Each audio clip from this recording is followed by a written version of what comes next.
Hey, good morning, YouTube. How y'all doing? I'm just doing. Quit crying. Quit crying. Yeah. I don't know where to begin, you know.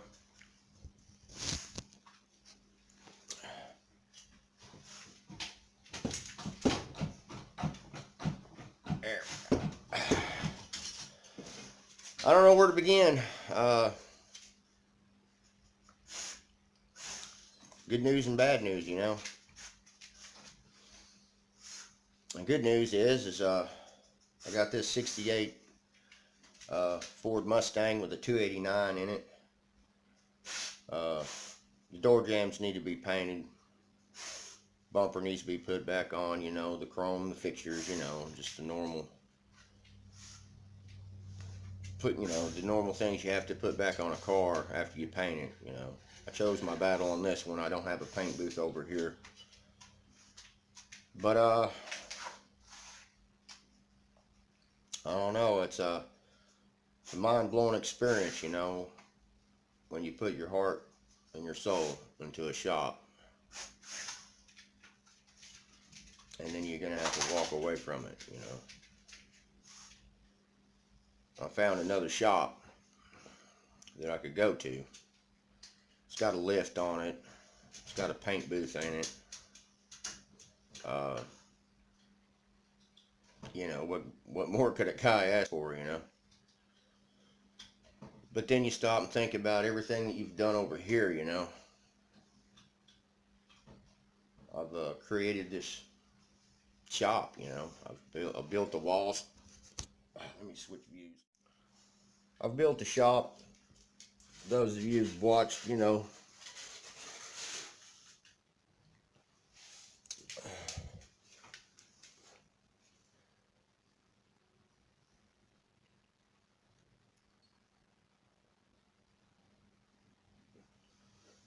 I love this place, really do.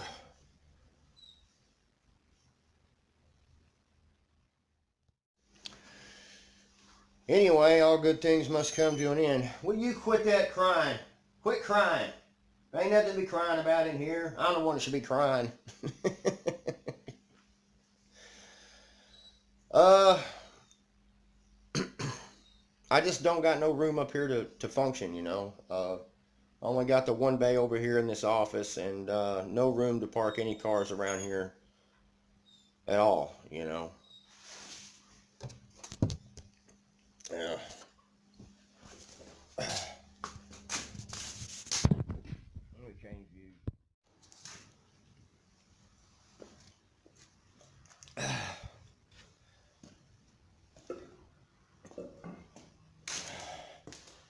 Yeah, she's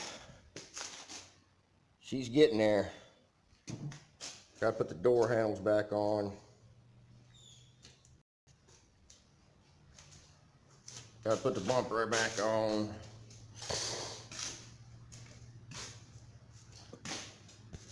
Man, door handles are already on this side. Gotta clean it up, you know. Anyway, I'll figure out why that ain't locking and opening, but this is what's going on.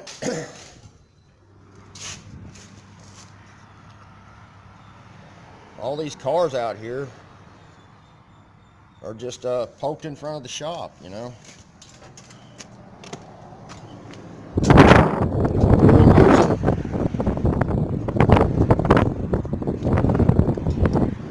All these cars you see out here,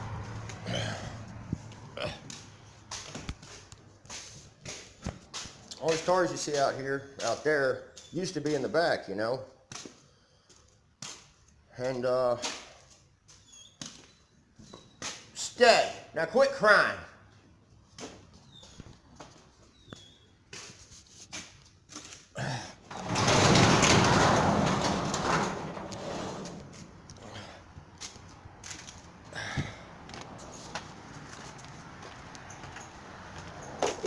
There's just endless cars, you know.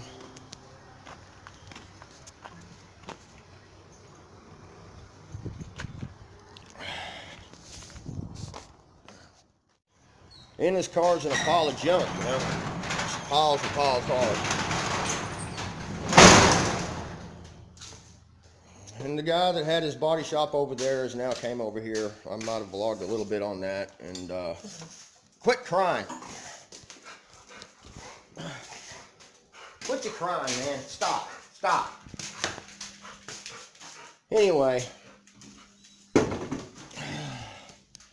there's just no longer enough room over here for me to function. I can't be productive with just no place to park cars, and all those cars out front can't be left there. You know, the city will come over here and tell me that I have to. Please, baby, quit crying. They'll come over here and start giving me tickets for these abandoned cars in the front. You know, if you're gonna have cars in the front of your business over here, for the city recommends that they are tagged and inspected, and you know, got tags on them. They're current. You know, there's nothing wrong with parking cars out there like that. But when they don't have tags and inspection, you know, at least move them around a little bit. You know, and then when I had all this area over here, see, both sides of my shop has, you know, a good amount of parking space, you know, and I was doing really well. And then the guy, when he got his body shop closed down, he parked his butt up in here in my back door and just basically told me that it's don't take it personal, it's just business, you know. But he kind of like squeezed me, you know, pushing me in. And so I found another shop with a lift on it and a paint booth and everything. And my wife looked at me the other day and says, "Why are you so depressed, you know?" And I said, "Well,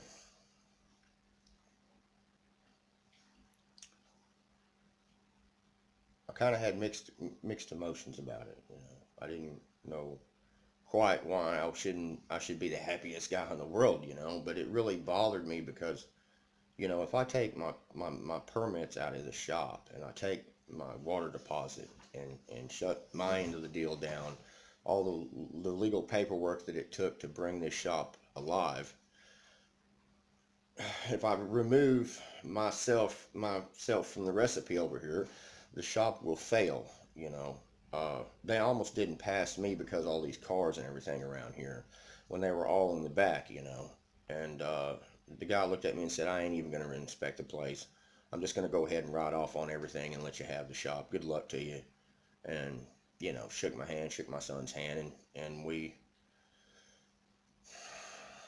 were doing good until he, you know, the guy, I know I'm repeating myself, when he closed the shop down next door, he made a deal with my landlord to move all of his cars from over there over to here. And if I pull myself out of the situation over here, they're not going to reinstate no permits over here, and they're probably going to follow the letter and the rules, you know.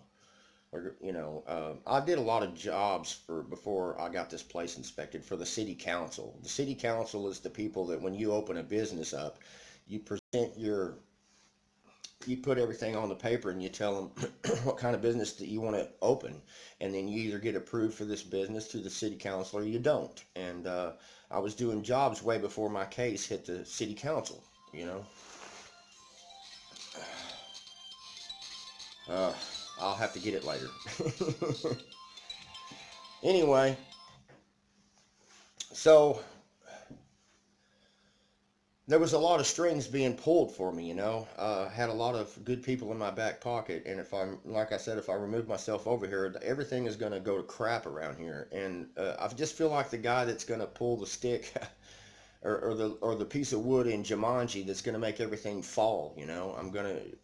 I have a conscience. I don't like just, I think about that, you know. All these people that's got their cars in here that this guy's supposed to fix, they're all in line to get fixed. They had a little bit of hope whenever all the cars come over here, you know. They knew, oh, okay, it's going to be okay. And now I just have a conscience of, if I pull myself out of the situation, what's he going to do now? You know, how is this going to get fixed? You know, how is he going to continue? It just makes me worry, you know. But enough of that. You got to move on, you know. That and all the times and memories that me and my son has created in this shop, you know, the office the barber chair, just everything that we've done together, we've made it a comfort zone, a bubble that made us comfortable, you know. And leaving it and just walking away, it really kind of cuts me, you know, on the inside, emotionally, you know, like I feel like I'm failing, you know, like I failed, like I'm failing people, you know, and I'm not failing no one. I just feel that way, you know.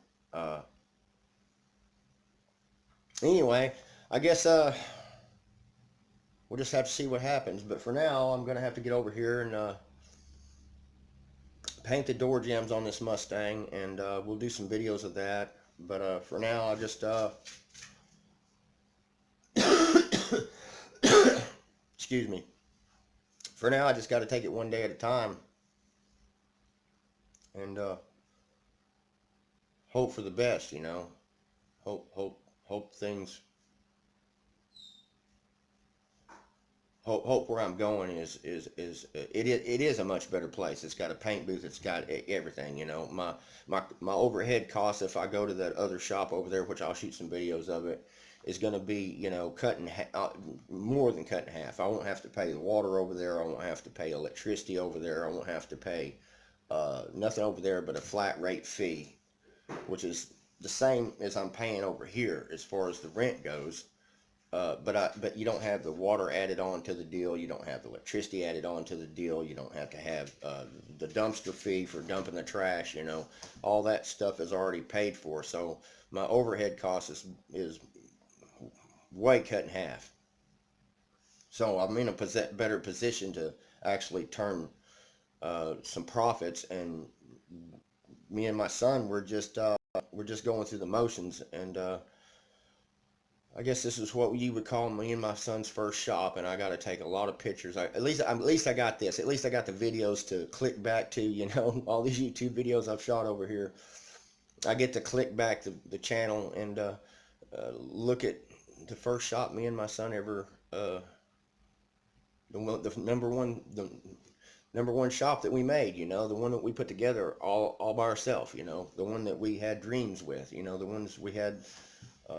The strive, the desire, you know, the seed that was the beginning of all this is here in this shop. And it just hurts to walk away after you've put in so much hard effort into a place and made it so awesome, you know, all the way down to this barber chair. You know, I know I say a lot about it, but you know, it's a real nice shop. You know, I really like the aura that it creates when you walk in the place. All the pictures that I've hung on the walls, all the car parts that I've hung on the walls for art. You know, just in general, a lot of things that I don't really like walking away from. That I'm gonna have to pack all my crap up right now and get ready to move. And I don't want to move, but I must move on. You know, because I'm just being squeezed out so badly over here that I don't have any room to park any of my customers' cars.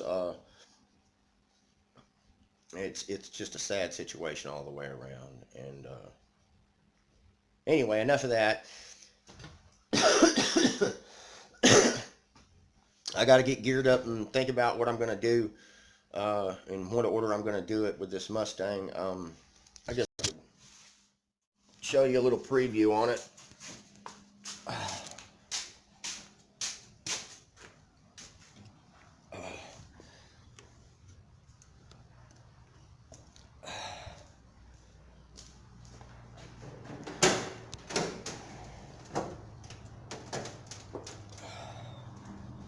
I believe that's a 289. Quit crying, baby. I believe that's a 289 with an upgrade on that on the ignition.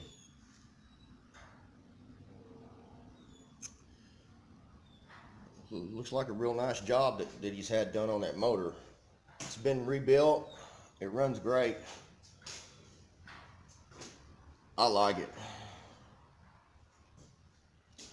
But we're going to have to paint the door jambs on it.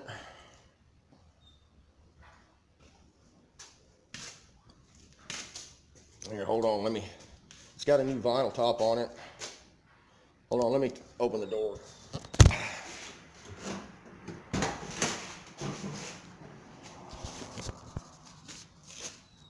I'm going to have to take the doors off,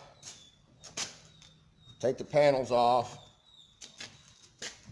find out how come this window ain't coming up and down. But completely removes the doors and wet sand this down and paint the jambs. It's got new carpet in it. It looks like, whoa. It's got new carpet, new seats, new interior. Looks like I'm gonna have to do something with the wiring on this. I hope that's a radio wires. I think that is. That's just radio wires that are hanging there.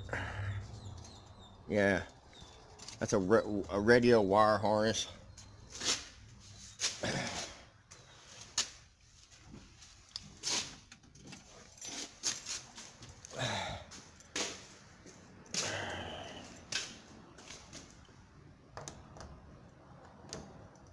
Let's see what we got here.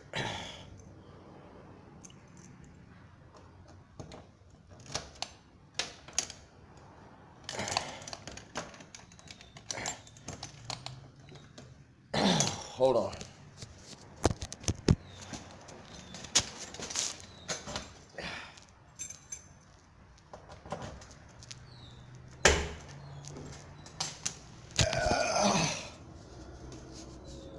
Yeah, looks like we're gonna have to do the jambs on underneath here.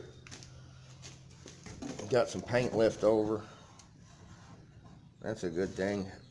Feels like about, oh, that's about a third of a gallon. That ought to do the jambs on here and do the door jambs and the doors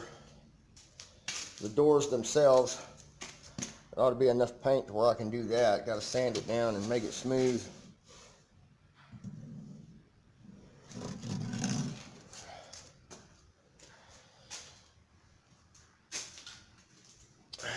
Got to put all the, look like the corner windows. No, that's extra parts. Yeah, those are extra. The wing windows.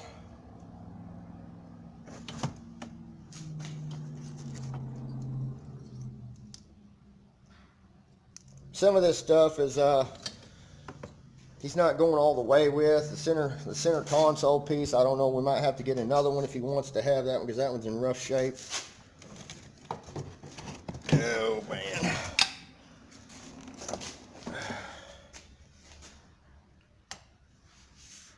Clean this up a little bit. Maybe do a flat black on it.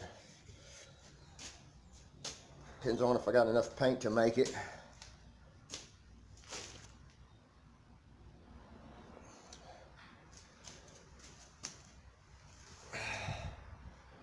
Got the original directions for the jack. That's awesome. Still on it.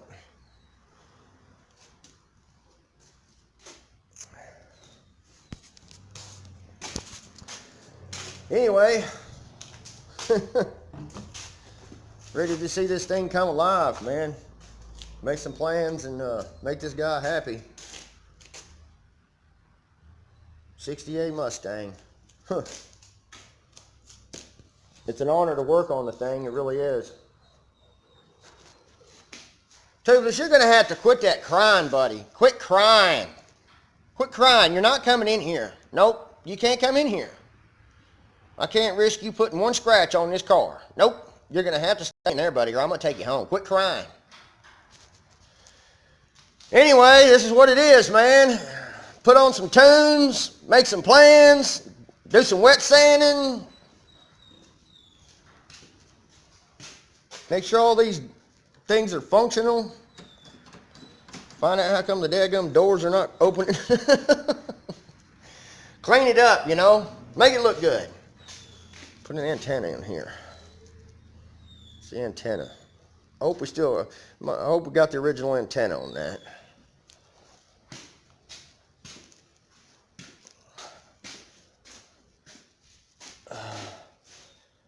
I don't see an antenna. Oh, we do have the original mirrors. And they're still in good shape. They ain't floppy.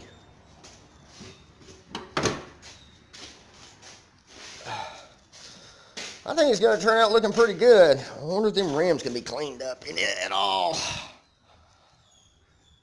It's too bad we can't go back with original hubcaps on that one. I don't really think these rims do it any justice at all. Now, Kragers, now that'd be a different story if these were some Kragers. Those aren't Kragers, definitely not. Windshield wipers. And need to see what I find in this here trunk. Get everything together, start writing down stuff I'm gonna need. Got a swap meet coming up, which reminds me, y'all remember a Classic Ride Society? Well, I went and met him personally. We're real close. He's like a hop, skip, and a jump away from his shop. He hadn't shot too many videos in his shop. He's more of a car, you know, he keeps this video simple. He doesn't very vlog about himself or nothing. He just puts on the camera and talks about a car, and he's going to come over here and pick me up, and we're going to go to the swap meet. So I need to write down each and everything I need to be looking for over here for parts at that swap meet. I believe it's in Decatur. I'm not for sure. But I'm going to shoot a video of me going through that swap meet and gathering parts that I need for this Mustang to complete it. I hope we can find a center console, because that center console looks like it's toast. It ain't looking too good. It's got some, see if you can see back there, it's got a broke piece out of it. Pull all this stuff out of this thing and write things down, what I'm going to need, and see if I can go find parts. Anyway, I'll cut the camera off, and I think me and my son are going to have fun putting this one together. Will you please quit that crying, son? You're not coming in here. No, you're not. You can't come in here. Nope. You got to stay in there, buddy. You got to stay in there. You're not coming in here. You're going to scratch the car. Yeah. Anyways. See y'all later, man. Until next time. Limster out.